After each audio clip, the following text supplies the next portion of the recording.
2019 թվականի ապրիլին եւ հունիսին ԵԱԿ-ի Մինսկի համանախագահներ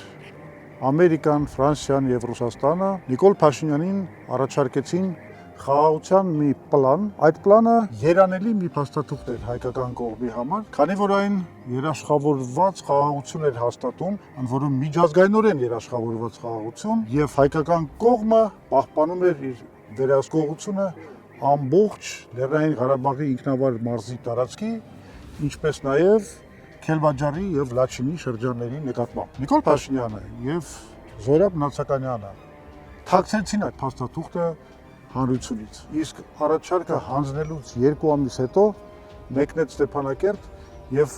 ամբողջ աշխարհին հայտարարեց, որ Արցախը Հայաստան է եւ վերջ։ Մինսկի խումբը դա մի մեխանիզմ էր, որը ստեղծվել էր, որ բանակցությունների միջոցով զսպեր Ադրբեջանի ագրեսիան Արցախի եւ Հայաստանի դեմ։ Ոչնչացնելով բանակցությունները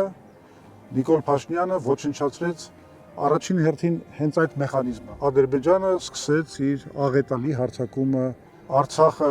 ոչնչացվեց, մենք կորցրեցինք մեր զինվորների 5000 կյանքեր։ Քանի դեռ այս փաստաթուղթը գաղտնի էր պահվում,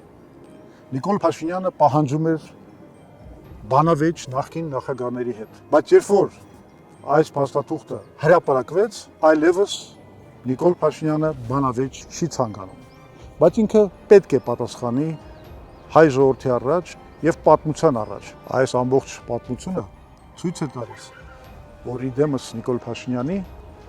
մենք